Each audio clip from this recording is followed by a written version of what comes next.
Hello viewers, my name is Naveen Trivedi और स्वागत है आप सभी का पर्सनल ट्यूटर के यूट्यूब चैनल पे। जैसे कि देख पा रहे हैं हमारे पीछे जो हम लोग टॉपिक आज स्टार्ट करने वाले हैं वो है VACPR theory. VACPR theory chemical bonding में सबसे इंपॉर्टेंट टॉपिक है, जिससे हर साल कम से कम 2 से 3 क्वेश्चन नीट में और कम से कम 1 क्वेश्चन आपका हमेशा IIT JEE में रहेगा। और ये न सिर्फ क्वेश्चन के लिहाज से बल्कि पूरे कंसेप्ट को समझने के लिहाज से भी बहुत इंपॉर्टेंट टॉपिक है, जिसको हम लोग स्टार्ट कर पा रहे हैं VACPR थ्योरी। चलिए सबसे पहले हम लोग इस टॉपिक को स्टार्ट करें उससे पहले मैं आपको थोड़ा बहुत बता दूं कि VACPR थ्योरी जो है वो जितने भी सारे केमिकल कंपाउंड होते हैं, केमिकल कंपाउंड लाइक जितने भी सारे इनऑर्गेनिक कंपाउंड होते हैं, उनकी स्ट्रक्चर्स के बारे में जब डील करेंगे हम लोग कि उनकी स्ट्रक्चर कैसी होगी, क्या होगी, उनका बॉन्ड एंगल कैसा होता है, बॉन्ड ऑर्डर कैसा होगा, या फिर उनके बीच में सारी स्ट्रक्चर किस तरह से रहेगी, उसके बारे में जब हम लोग डिस्कस करेंगे वो सारी चीज़ें हम लोगों को कौन बताएगा? VACPR theory. चलिए VACPR थ्योरी का फुल फॉर्म होता है आपका valence shell electron pair repulsion theory. Valence shell electron pair repulsion theory VACPR की फुल फॉर्म होती है आपकी valence shell electron pair repulsion theory. अब सबसे पहले हम लोग बात करेंगे कि सर ये वैलेंस शेल क्या होता है, फिर उसके बाद हम लोग बात करेंगे कितने टाइप के इलेक्ट्रॉन पेयर्स होते हैं और इसमें इस तरह की कैसी सारी चीज़ें होती है जिसके बेसिस पे स्ट्रक्चर हम लोगों को समझाया जाता है। तो जब भी हम लोग बात करेंगे वैलेंस शेल के बारे में, तो वैलेंस शेल आपका जो होता है वो होता है outer most shell of any atom, कि जो भी आपका कोई भी एटम है उसका जो आउटर मोस्ट शेल होता है this is called as a valence shell, है ना। जैसे सपोज मैं एक काम करता हूँ, नाइट्रोजन ले लेता हूँ और नाइट्रोजन का हम लोगों को पता ही है कि इसका जो एटॉमिक नंबर जो होता है वो होता है 7 और एटॉमिक नंबर 7 होता है, तो जो इसका इलेक्ट्रॉनिक कन्फिगरेशन वो होता है ये 1s2 2s2 और 2p3। अब इसमें जो सेकेंड शेल है आपका ये 2s और 2p, मतलब सेकेंड शेल आपका मेन शेल कौन सा हो गया 2, तो ये वाला होता है आपका आउटर मोस्ट शेल और आउटर मोस्ट शेल ही आपका क्या कहलाता है? आउटर मोस्ट शेल को ही हम लोग बोलते हैं valence shell. Outer most shell is known as a outer most shell ही आपका क्या होता है? Valence shell. चलिए अब ये वैलेंस शेल के बारे में हम लोगों को थोड़ी बहुत आइडिया हो चुकी है कि वैलेंस शेल में कितने इलेक्ट्रॉन है नाइट्रोजन के वैलेंस शेल में इलेक्ट्रॉन है 5। कितने इलेक्ट्रॉन है? 5। अब ये 5 इलेक्ट्रॉन जो है, अब ये इसके बेसिस पे हम लोग समझेंगे कि वैलेंस शेल तो समझ में आ गया कि जो आउटर मोस्ट शेल होता है this is called as a valence shell. Okay, अब वैलेंस शेल में जितने इलेक्ट्रॉन होते हैं उसको हम लोग बोल देते हैं वैलेंस इलेक्ट्रॉन, है ना। तो वैलेंस इलेक्ट्रॉन हो गए 5। अब ये वैलेंस इलेक्ट्रॉन में टोटल 5 इलेक्ट्रॉन है, टोटल 5 इलेक्ट्रॉन है, तो इसमें से 5 इलेक्ट्रॉन नाइट्रोजन के कितने इलेक्ट्रॉन बॉन्डिंग में पार्टिसिपेट करेंगे और कितने इलेक्ट्रॉन बॉन्डिंग में पार्टिसिपेट नहीं करेंगे। अगर जस्ट सपोज 2 टाइप के बॉन्ड पेयर होते हैं, पहला होता है आपका लोन पेयर और दूसरा होता है बॉन्ड पेयर, है ना। पहला पेयर जो है वो होता है लोन पेयर, दूसरा पेयर होता है आपका बॉन्ड पेयर। तो इसमें जो लोन पेयर है, लोन पेयर वो इलेक्ट्रॉन्स होते हैं जो बॉन्डिंग में lone pair electron, lone pair वो पेयर होते हैं या फिर इलेक्ट्रॉन्स का वो पेयर होता है जो बॉन्डिंग में पार्टिसिपेट नहीं करता, does not participating in bond formation, does not participating in bond formation, in bond formation। और बॉन्ड पेयर वो होते हैं जो पार्टिसिपेटिंग में पार्टिसिपेट करते हैं, that participate in bond formation, participate in bond formation. अब ये 2 चीजें आ गई हमारे पास में कि वो इलेक्ट्रॉन जो बॉन्डिंग में पार्टिसिपेट नहीं करते वो होते हैं लोन पेयर इलेक्ट्रॉन और वो इलेक्ट्रॉन जो बॉन्ड पेयर में पार्टिसिपेट करते हैं वो होते हैं बॉन्ड पेयर इलेक्ट्रॉन। तो 2 टाइप के पेयर आ गए हमारे पास में, एक होता है आपका लोन पेयर और दूसरा होता है बॉन्ड पेयर। चलिए अब हमको ये तो चीजें पता चली कि valence shell electron pair repulsion theory में हम लोगों को सारी चीजें क्या पढ़ना है, 2 टाइप के पेयर के बारे में जब हम लोगों ने बात कर ली, अब हम लोग क्या बात करेंगे कि किस तरह से ये जो इलेक्ट्रॉन पेयर आपके पास में है, किस तरह से किसी भी केमिकल कंपाउंड की या फिर जितने भी सारे इनऑर्गेनिक कंपाउंड है उनके स्ट्रक्चर को किस तरह से वेरी करेगा, किस तरह से उसके ऊपर काम करेगा। तो ये जो थ्योरी प्रपोज की थी, this theory was proposed bye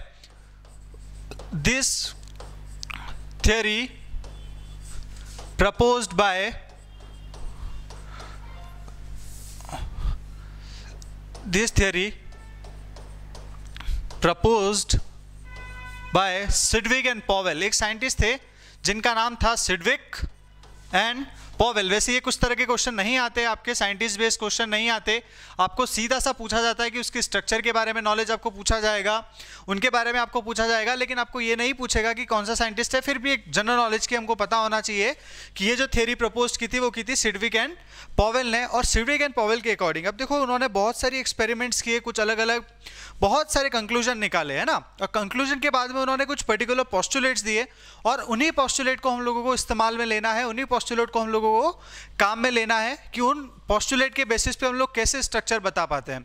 तो सबसे पहला जो पोस्टुलेट था किसका, सबसे पहला जो पोस्टुलेट था सिडविक एंड पॉवेल का, according to the VSEPR theory, उनके अकॉर्डिंग ये कहना था कि जो इलेक्ट्रॉन पेयर होते हैं किसके, किसी भी कंपाउंड के जिसमें सेंट्रल एटम है, सेंट्रल एटम के इलेक्ट्रॉन पेयर्स जो होते हैं, या फिर हम लोग वैलेंस इलेक्ट्रॉन पेयर जो होते हैं, वैलेंस शेल में जितने इलेक्ट्रॉन पेयर होते हैं, ये सारी बातें जैसे हम लोग बात करेंगे अगर वैलेंस शेल इलेक्ट्रॉन पेयर या फिर total number of electron pair या फिर लोन पेयर और बॉन्ड पेयर, दोनों ही टाइप के इलेक्ट्रॉन पेयर होते हैं उसमें, तो उनके बीच में रिपल्शन के बेसिस पे कि कितना रिपल्शन है, क्या रिपल्शन है, उसमें जितना रिपल्शन होगा, लीस्ट रिपल्शन चाहेंगे वो, तब वो क्या बता पाएंगे आपको, उसमें रिपल्शन के बेसिस पे, उनके इलेक्ट्रॉन पेयर में रिपल्शन के बेसिस पे हम लोग स्ट्रक्चर को समझेंगे, हाँ है ना। तो सबसे पहला जो आपका पोस्टुलेट होता है वो पोस्टुलेट होता है that structure of any molecule which depend upon the repulsion between electron pairs. अब देखो सबसे ज्यादा, अब जैसे हम लोग बात करेंगे कि इलेक्ट्रॉन पेयर के बारे में, तो सबसे ज्यादा जो लोन पेयर मतलब रिपल्शन होता है, दैट मैक्सिमम रिपल्शन होता है लोन पेयर के बीच में, है ना। लोन पेयर के बीच में, क्योंकि लोन पेयर वो इलेक्ट्रॉन होते हैं जो बॉन्डिंग में पार्टिसिपेट नहीं करते, सिर्फ इलेक्ट्रॉन क्लाउड होता है आपका। तो लोन पेयर के बीच में जो रिपल्शन होता है वो सबसे मैक्सिमम होता है। फिर लोन पेयर बोन पेयर के बीच में रिपल्शन, है ना, सेकंड कंडीशन पे। और सबसे लीस्ट रिपल्शन जो होता है वो होता है बॉन्ड पेयर के बीच में। किसके बीच में, बॉन्ड पेयर के बीच में जो रिपल्शन रहेगा वो सबसे लीस्ट रिपल्शन होता है आपका इसके बीच में। सबसे इंपॉर्टेंट लाइन है आपको ये याद रखनी कि लोन पेयर के बीच में, और उसके बाद में लोन पेयर बॉन्ड पेयर के बीच में रिपल्शन, और सबसे कम जो रिपल्शन होता है वो होता है बॉन्ड पेयर और बॉन्ड पेयर के बीच में, है ना। अब हम लोग यही इसके बाद में आगे चीज़ें समझते हैं कि किस तरह से हम लोग लोन पेयर वगैरह कैलकुलेट करेंगे। हमारे पास में अभी तक तो हम लोगों ने डिस्कस ही नहीं करा कि कौन से ऐसे मॉलिक्यूल्स के बारे में डिस्कस करने वाले हैं। तो चलिए कुछ एक एग्जाम्पल देखते हैं। सबके सामने बहुत सारे अलग अलग एग्जाम्पल्स होंगे। जैसे सपोज एक सिंपल सा एग्जाम है NH3, है ना। NH3 एक सिंपल सा एग्जांपल है हमारे पास में अमोनिया। अगर मैं अब अमोनिया की बात करूं तो अमोनिया का जो सेंट्रल एटम होता है वो होता है नाइट्रोजन। कौन सा होता है, नाइट्रोजन। अब इसके नाइट्रोजन के वैलेंस शेल में इलेक्ट्रॉन होते हैं दैट 1s2 2s2 और 2p3। इसका वैलेंस शेल हो गया सेकंड वाला, और उसके वैलेंस शेल में इलेक्ट्रॉन होते हैं 5। वैलेंस शेल इलेक्ट्रॉन होते हैं आपके 5। कितने इलेक्ट्रॉन होते हैं, 5 इलेक्ट्रॉन होते हैं। अब इस 5 इलेक्ट्रॉन के बेसिस पे अब यहाँ पे हम लोग टोटल लोन पेयर निकालना है। तो पेयर मतलब 2 इलेक्ट्रॉन का एक पेयर, तो टोटल कितने बॉन्ड पेयर रहेंगे, टोटल कितने लोन पेयर रहेंगे, वो सारी चीज़ें हम लोगों को पता लगानी है कि NH3 वाले मॉलिक्यूल में टोटल इलेक्ट्रॉन पेयर कितने हैं वो पता लगाना है। दूसरा पता लगाना है कि कितने लोन पेयर है और कितने लोन बॉन्ड पेयर है। तो जब ये सारी हम लोग चीज़ें डिस्कस बहुत अच्छे से कर लेंगे, उसके बेसिस पे एक सिंपल 2 टेबल बना लेंगे विथ लोन पेयर और विदाउट लोन पेयर की, जिससे अपने को सारी चीज़ें बहुत अच्छे से क्लियर हो जाएगी, है ना। तो हम लोगों को total number of electron pair निकालने के लिए हमारे पास में एक फॉर्मूला है सिंपल सा अपने पास में total number of electron pair निकालने का। तो यहां लिखेंगे अपन total number of electron pair, total number of electron pair, इसको हम लोग निकालेंगे किस तरह से। एक फॉर्मूला है हमारे पास में, फॉर्मूला ये है that valence shell electron in central atom. Central atom में जितने भी आपके वैलेंस शेल इलेक्ट्रॉन है, किसी भी अगर कोई कंपाउंड हम लोगों ने लिया था उसके वैलेंस शेल में कितने इलेक्ट्रॉन होंगे प्लस सराउंडिंग एटम। अब सराउंडिंग एटम में सिर्फ और सिर्फ आपको मोनोवेलेंट ही काउंट करना है, ना आपको डाइवेलेंट लेना है, ना आपको बाइवेलेंट लेना है, ना ही आपको ट्राइवेलेंट। बाइवेलेंट ट्राइवेलेंट इस तरह के जो भी कंपाउंड होंगे आपको उसको सराउंडिंग एटम में नहीं लेना है जब हम लोग total number of electron pair calculate कर रहे होंगे। अगर किसी पे पॉजिटिव चार्ज है तो उसको नेगेटिव कर देना है, मतलब माइनस कर देना है। कैटायन को माइनस करना है और एनायन को प्लस करना है, हाँ या ना। एनायन को प्लस करना है डिवाइडेड बाय 2, इसको हम लोगों को 2 से डिवाइड कर देंगे। तो इसके बाद अगर हम लोग को 2 से डिवाइड कर देंगे, total number of electron pairs हमारे पास में आ जाएगा निकल के। अब total number of electron pair निकालना है, एक एग्जांपल देख के टोटल नंबर ऑफ निकल गया हमारे पास में इलेक्ट्रॉन पेयर, तो फिर हम लोग कैलकुलेट कर सकते हैं लोन पेयर को। लोन पेयर को कैलकुलेट करने का फॉर्मूला तो कुछ नहीं, वैसे total number of electron pair जितना भी रहेगा, total number of electron pair minus, आपको क्या करना है, माइनस करना है सराउंडिंग एटम को। और इस बार आपको सराउंडिंग एटम में चाहे वो मोनोवेलेंट हो तब भी काउंट करना है, चाहे आपको डाइवेलेंट हो तब भी काउंट करना है, डाइवेलेंट हो तब भी काउंट करना है, और ट्राइवेलेंट हो तब भी आपको काउंट करना है ना। मोनोवेलेंट हो, डाइवेलेंट हो, ट्राइवेलेंट हो, तीनों हो कंडीशन, तब भी आपको उसको क्या करना है, तब भी आपको लेना है लोन पेयर निकालने के लिए। ये आपका total number of electron pair निकालने का फॉर्मूला और ये आपका लोन पेयर निकालने का फॉर्मूला। अब हम लोग देखते हैं आगे कि कैसे हम लोग उसको कैलकुलेट करेंगे। चलिए कुछ एग्जांपल्स ले लेते हैं, हमारे पास में बहुत अच्छे अच्छे एग्जांपल्स हैं। सबसे पहले NH3 ले लेते हैं, कुछ कंपाउंड लिख लेते हैं जिसको हम लोग सॉल्व करने वाले हैं। PCl5 ले लेते हैं, SF6 ले लेते हैं, H2O ले लेते हैं, XeOF2 ले लेते हैं, XeOF4 ले लेते हैं, SF4 नहीं लिया है हम लोगों ने, SF4, BrF5, ClF3, इस तरह के कुछ अलग अलग कंपाउंड है, अलग अलग कंपाउंड हम लोगों ने ले लिए हैं। अब हम लोगों को कैलकुलेट करना है कि total number of electron pair वगैरह कैसे निकालते हैं। तो एक दो एग्जांपल हम लोग ऐसे भी ले लेते हैं जिन पे चार्ज हो। तो जैसे NH4+ ले लिया हम लोगों ने, अमोनियम आयन, ये CO3-2 कार्बोनेट आयन, इस तरह के कुछ और कंपाउंड भी हमारे साथ में हम लोगों ने ले लिए। अब सबसे पहला एग्जांपल है बेटा अमोनिया का, NH3 में देखो, NH3 में जो सेंट्रल एटम है वो होता है नाइट्रोजन। अगर अब नाइट्रोजन सेंट्रल एटम है तो नाइट्रोजन के सेंट्रल एटम में, नाइट्रोजन के मतलब वैलेंस शेल में सेंट्रल एटम आपका नाइट्रोजन, और नाइट्रोजन के वैलेंस शेल में इलेक्ट्रॉन होते हैं 5 और सराउंडिंग एटम है आपके 3 डिवाइडेड बाय 2, है ना। तो टोटल आंसर आपके पास में जो आएगा, total number of electron pair will be 4, और लोन पेयर जो आएगा इसमें, लोन पेयर क्या आएगा, 4 - 3, क्योंकि 4 आपके पास में क्या आ गए आपके total number of electron pair, तो उसमें से लोन पेयर कितना रहेगा, 4 - 3। Total number of electron pair आपके पास में 4, और लोन पेयर जब हम लोग कैलकुलेट करेंगे तो लोन पेयर आएगा 4 - 3, तो आ जाएगा 1 लोन पेयर और 3 बॉन्ड पेयर। NH3 में लोन पेयर आ जाएंगे आपके पास में 1 और बॉन्ड पेयर आ जाएगा 3। इसी तरह से देखो PCl5 में देखते हैं। अब यहाँ पे PCl5 में सेंट्रल एटम हो जाएगा फॉस्फोरस, और फॉस्फोरस के सेंट्रल एटम में इलेक्ट्रॉन होते हैं टोटल 5 प्लस सराउंडिंग एटम है क्लोरीन, और क्लोरीन आपका होता है मोनोवेलेंट। इसको हम लोग काउंट करेंगे 5 + 5/2, आंसर आ जाएगा 5। Total number of electron pair जो होंगे वो हो जाएंगे 5। Total number of electron pair will B 5, और इसमें अगर हम लोगों को लोन पेयर कैलकुलेट करना रहेगा तो लोन पेयर आ जाएगा 5 - 5, तो लोन पेयर आ जाएगा आपका 0। इसमें कोई लोन पेयर आपका नहीं रहेगा। उसके बाद हम लोग बात करते हैं SF6 की।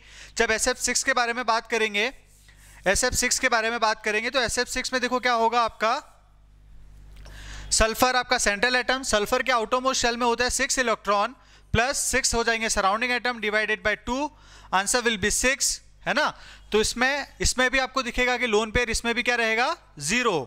यहाँ पे लिखा हुआ था मैंने H2O। अब देखो H2O को बहुत ध्यान से देखिएगा, वाटर मॉलिक्यूल है आपका, वाटर मॉलिक्यूल, इसमें सेंट्रल एटम होता है आपका ऑक्सीजन, और ऑक्सीजन के आउटरमोस्ट शेल में इलेक्ट्रॉन होते हैं 6 plus surrounding atom 2 divided by 2। अब यहाँ पे total number of electron pair will be 4, but number of lone pair जो रहेंगे वो डिफर रहेंगे। कैसे, देखो नंबर ऑफ लोन पेयर आएंगे, टोटल इलेक्ट्रॉन पेयर 4, अब इसमें सराउंडिंग एटम आ जाएगा आपका 2, 4 - 2, कितने lone pair, number of lone pair जो आएंगे वो आएंगे आपके पास में 2 निकल के, हाँ है ना।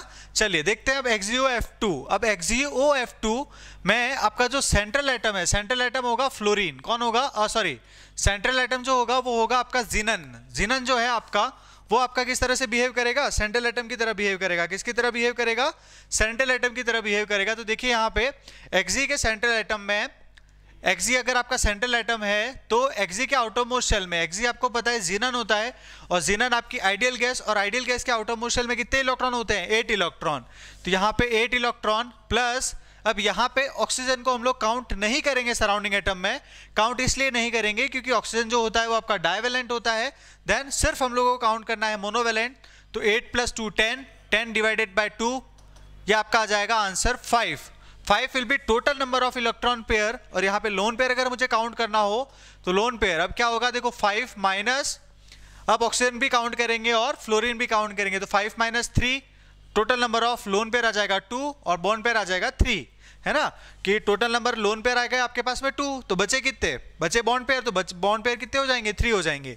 XeO F4 में फिर से आपका सेंट्रल आइटम हो जाएगा जीनन अगर सेंट्रल आइटम है तो देखो किससे करेंगे calculate, xenon 8 plus 4 divided by 2, total number of electron pair इसमें अगेन फिर से आ जाएंगे 6, कितने आ जाएंगे 6, और लोन पेयर जो आएगा, लोन पेयर आएगा आपके पास में देखो 6 और 6 माइनस 4 प्लस 1, क्योंकि देखो सराउंडिंग एटम में लोन पेयर गिनते टाइम हम लोगों को ऑक्सीजन को गिनना है, तो लोन पेयर क्या आ जाएगा आपके पास में 1 लोन पेयर, कितना 1 लोन पेयर। आगे हम लोग SF4 में बात कर लेते हैं फटाफट, आप इसको फटाफट कैलकुलेट करते रहिएगा।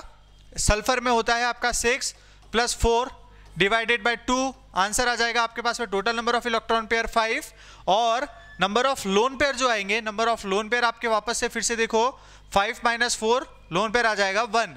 BrF5 में सेंट्रल एटम आपका रहेगा ब्रोमीन, कौन रहेगा सेंट्रल एटम, ब्रोमीन रहेगा, तो ब्रोमीन के सेंट्रल एटम, ब्रोमीन के आउटरमोस्ट शेल में इलेक्ट्रॉन 7 प्लस सराउंडिंग एटम कितने हो जाएंगे 5 फ्लोरीन डिवाइडेड बाय 2, आंसर आ जाएगा 6, total number of electron pair will B 6 और loan pair will B 1।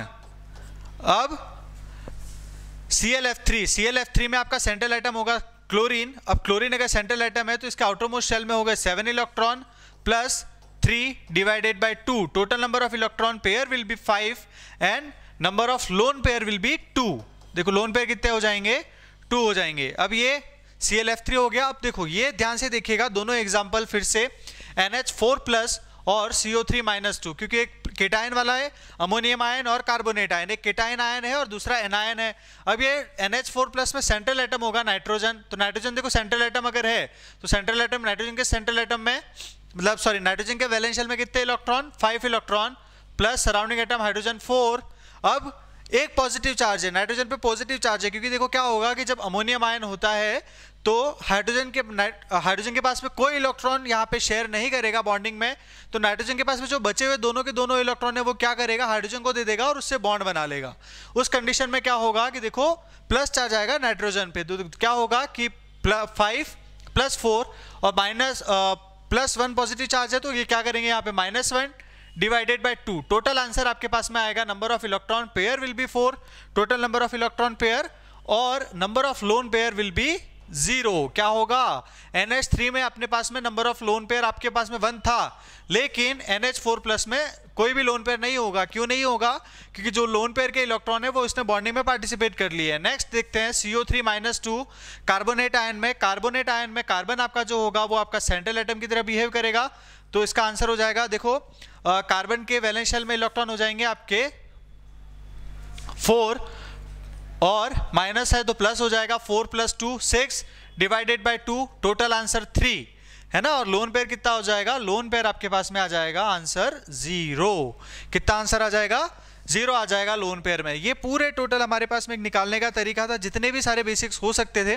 Basic से कंपोनेंट है इनऑर्गेनिक कंपाउंड जो हमारे पास में, चाहे आपके जीनन के ऑक्सी एसिड्स हो, इसमें भी हम लोग अप्लाई कर सकते हैं कि VSEPR थ्योरी को लगा के और उनके स्ट्रक्चर्स को देख सकते हैं। तो हम लोगों ने अभी तक तो ये निकालना सीखा कि वैलेंस शेल इलेक्ट्रॉन पेयर कैसे निकालते हैं ना, टोटल इलेक्ट्रॉन पेयर जो है, नंबर ऑफ लोन पेयर कैसे निकालेंगे और नंबर ऑफ बॉन्ड पेयर कैसे निकालेंगे।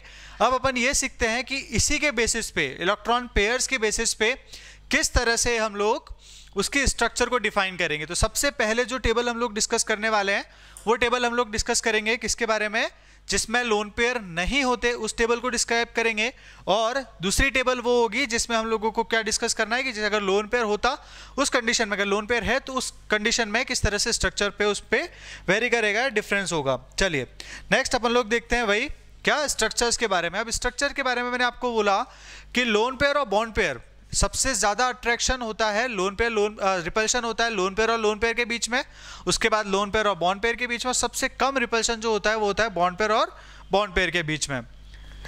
ठीक है, अब हम लोगों को क्या करना है कि उसी के बेसिस पे स्ट्रक्चर्स को समझना है। तो हम लोग क्या करेंगे, सबसे पहली जो टेबल बनानी है हम लोगों को, टेबल देख लेंगे हम लोग यहाँ पे, यहाँ देख लेते हैं लोन पेयर। सबसे पहले देख लेते हैं, टेबल जो बनेगी वो आपकी बनेगी विदाउट लोन पेयर, इसमें कोई लोन पेयर आपका नहीं है, उस कंडीशन में आपको टेबल बनानी है। तो सबसे पहले क्या करें, आप कुछ इस तरह से बना देंगे हम लोग। यहाँ हम लोगों को लिखना है नंबर ऑफ बॉन्ड पेयर, यहाँ लिखेंगे नंबर ऑफ बॉन्ड पेयर, यहाँ फिर हम लोग कैलकुलेट करेंगे next number of bond pair के साथ में। आप इसको साथ साथ में लिखिएगा क्योंकि एक ही टेबल में हम लोग सारी चीज़ें कंप्लीट करेंगे, बाकी चीज़ें रफ कर दी जाएगी इसमें। फिर यहाँ देखेंगे हम लोग मॉलिक्यूलर ज्योमेट्री, देखेंगे मॉलिक्यूलर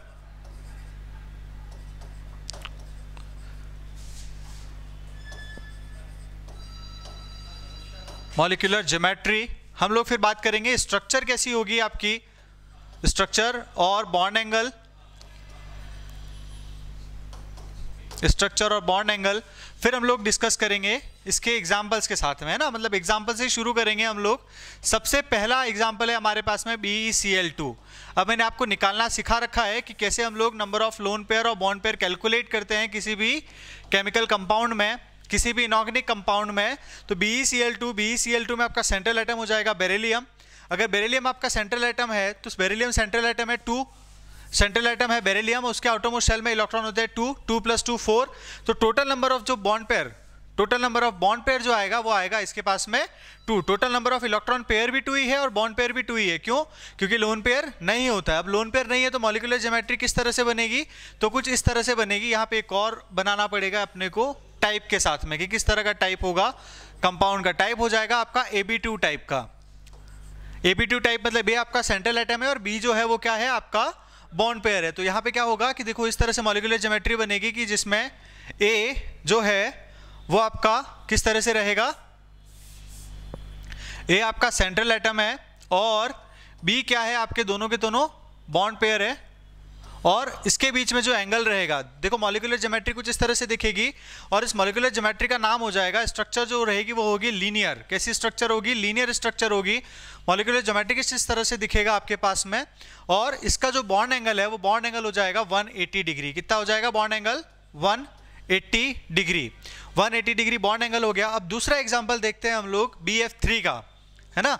BF3 है आपके पास में, और BF3 है तो किस तरह का कंपाउंड बनेगा, BF3 है तो total number of bond pair आपके पास में ऑब्वियसली 3, क्योंकि लोन पेयर नहीं है, हमको पता ही है। विदाउट लोन पेयर हम लोग कैलकुलेट कर रहे हैं। फिर भी अगर कैलकुलेट करना हो तो बोरॉन के आउटरमोस्ट शेल में 5 + 3, बोरॉन के आउटरमोस्ट शेल में इलेक्ट्रॉन 3, 3 + 3 6, 6/2। आज आंसर आ जाएगा आपके पास में 3। Total number of bond pair आपके पास में आ जाएगा 3। टाइप हो जाएगा आपके पास में AB3, टाइप AB3 हो जाएगा। उस कंडीशन में आपकी स्ट्रक्चर कुछ बनेगी ट्राइगोनल प्लेनर। कैसी स्ट्रक्चर बनेगी, ट्राइगोनल प्लेनर स्ट्रक्चर बनेगी आपके पास में, और उसके बीच में जो बॉन्ड एंगल रहेगा वो रहेगा 120 डिग्री। बॉन्ड एंगल रहेगा 120 डिग्री और स्ट्रक्चर जो होगी वो स्ट्रक्चर इस तरह से रहेगी, ट्राइगोनल प्लेनर। इस स्ट्रक्चर का नाम क्या हो जाएगा, trigonal planar. Trigonal planar structure आपके पास में हो जाएगी, है ना। चलिए दूसरा हम लोग देखते हैं। इसी में अगर हम लोग बात करेंगे इसमें ही कि आगे अगर एक और एग्जांपल है, जैसे CH4 है, CH4 आपका मेथेन मॉलिक्यूल है। अब मेथेन मॉलिक्यूल है, उसकी स्ट्रक्चर कैसे रहेगी, तो मेथेन CH4, कार्बन के आउटरमोस्ट शेल में 4 इलेक्ट्रॉन, 4 + 4 4 4/2 आपके पास में। देखो answer, total number of electron pair आपके पास में जो बॉन्ड पेयर निकल के आएंगे वो आएंगे 4। टाइप हो जाएगा आपके पास में AB4 और स्ट्रक्चर बनेगी आपकी टेट्राहेड्रल। कैसी स्ट्रक्चर बनेगी, टेट्राहेड्रल। ये A और ये 4 आपके इस तरह से लगे हुए हाइड्रोजन, है ना, मतलब ये बीच में कार्बन हो जाएगा और इस चारों कोने पे मतलब टेट्राहेड्रल स्ट्रक्चर होती है। और इसमें से 2 जो है, एक ये और ये, एक प्लेन में एक तरफ वाला जो हाइड्रोजन है वो आपकी तरफ आता हुआ दिखेगा, एक जो है वो बोर्ड के अंदर की तरफ होगा।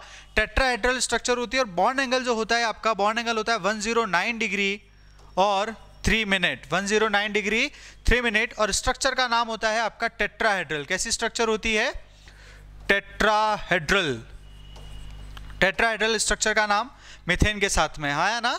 चलिए, तो मीथेन की स्ट्रक्चर कैसी होती है, टेट्राहेड्रल होती है और बॉन्ड एंगल होता है 109 डिग्री 3 मिनट। अब हम लोग आगे जब इसके बारे में बात करेंगे, फिर से देखो आगे अगर हम लोगों को देखना है तो फिर से देखो यहाँ पे आगे नेक्स्ट एग्जांपल लेंगे हमको PCl5, है ना। एग्जांपल है हमारे पास में PCl5। अगर PCl5 है हमारे पास में एग्जांपल, तो देखो इसका total number of bond pair आपके पास में आएंगे 5। टाइप हो जाएगा आपके पास में AB5 और टाइप अगर AB5 है तो मॉलिक्यूलर ज्योमेट्री कुछ इस तरह से रहेगी। एक तो बनेगा ट्राइगोनल, है ना, जो प्लेन में ही रहेगा, ये इक्वेटोरियल पोजीशन पे तीनों, ये ट्राइंगल के तीनों इक्वेटर पोजीशन पे क्या हो जाएंगे आपके बॉन्ड पेयर, मतलब दो बॉन्ड पेयर के साथ में कनेक्ट, और एक्सियल पोजीशन पे एक और बॉन्ड बनेगा और इसका नाम हो जाएगा, इस मॉलिक्यूलर ज्योमेट्री का नाम हो जाएगा आपका ट्राइगोनल बायपिरामिडल। देखो ट्राइगोनल बनेगा बिल्कुल इस तरह से, और ये एक ऊपर नीचे रहेगा एक्सियल पोजीशन पे कि एक Cl यहाँ लगा हुआ है और एक Cl यहाँ लगा हुआ है फॉस्फोरस के साथ में। तो इस स्ट्रक्चर का नाम हो जाएगा आपके पास में ट्राइगोनल बायपिरामिडल। स्ट्रक्चर का नाम हो जाएगा ट्राइगोनल बायपिरामिडल,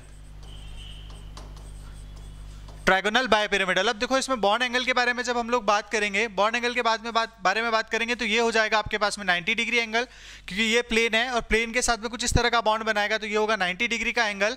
और ये ट्राइगोनल के बीच में, जो ट्राइगोनल में दिख रहे हैं आपको, वो बॉन्ड एंगल हो जाएगा 120 डिग्री, है ना। तो एक बॉन्ड एंगल रहेगा आपके 90 डिग्री का, जो एक्सियल के साथ में रहेगा, प्लेन और एक्सियल पे जो आपके बॉन्ड पेयर लगे हुए हैं उनके साथ में, और एक रहेगा आपका इक्वेटर में जो बॉन्ड पेयर है उनका साथ में बनाएगा 120 degree, trigonal bipyramidal. Next example है आपके पास में SF6 का।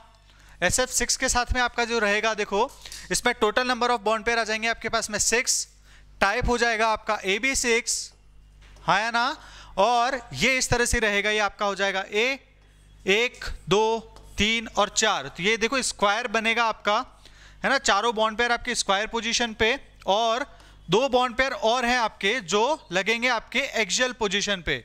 तो ये बिल्कुल आपको दिखेगा स्क्वायर बायपिरामिडल, है ना। इसकी स्ट्रक्चर का नाम होता है आपका स्क्वायर बायपिरामिडल, स्क्वायर बायपिरामिडल। और इसमें जो बॉन्ड एंगल रहेगा, चाहे सारी पोजीशन जितने भी सारे, देखो स्क्वायर में भी रहेगा आपका 90 डिग्री, और ऊपर एक्सियल पोजीशन पे भी जो रहेगा वो भी आपका रहेगा 90 डिग्री। अब इसमें इस स्क्वायर बायपिरामिडल के साथ साथ में इसको एक और नाम जो एनसीईआरटी में लिखा हुआ है, एनसीईआरटी में स्क्वायर बायपिरामिडल इसको नहीं लिखा है, इसको लिखा है ऑक्टाहेड्रल, और आपको भी इसको ऑक्टाहेड्रल ही याद रखना है। आपको स्ट्रक्चर को याद रखने के लिए इसका नाम याद रखना है स्क्वायर बायपिरामिडल, अदरवाइज आपको नाम इसका याद रखना है ऑक्टाहेड्रल। क्या याद रखना है? ऑक्टाहेड्रल। इस लास्ट एग्जांपल है हमारे पास में इसका एक और वो है आपका IF7। वो बहुत कम क्वांटिटी, मतलब पॉसिबल नहीं होता क्योंकि स्टेरिक हिंड्रेंस बहुत ज़्यादा होता है उसमें, उस वजह से। लेकिन हम लोगों को अगर आ भी जाए कभी एग्जाम में तो IF7, तो इसमें total number of electron pair आपके पास में रहेंगे 7, है ना। टाइप हो जाएगा आपके पास में AB7, और स्ट्रक्चर जो बनेगी मैं बना के बता देता हूँ, पेंटागोनल बायपिरामिडल, है ना। ये आपका पेंटागोनल बायपिरामिडल स्ट्रक्चर बनेगी, पेंटागोनल बायपिरामिडल स्ट्रक्चर आपकी बनेगी, और ये पेंटागोनल बायपिरामिडल, मतलब एक पेंटागन बनेगा प्लेन में, और ऊपर नीचे क्या रहेगा, आपके बॉन्ड पेयर जुड़े हुए रहेंगे। The structure will be known as a pentagonal bipyramidal. Okay, अब इसकी नेक्स्ट क्लास में पेंटागोनल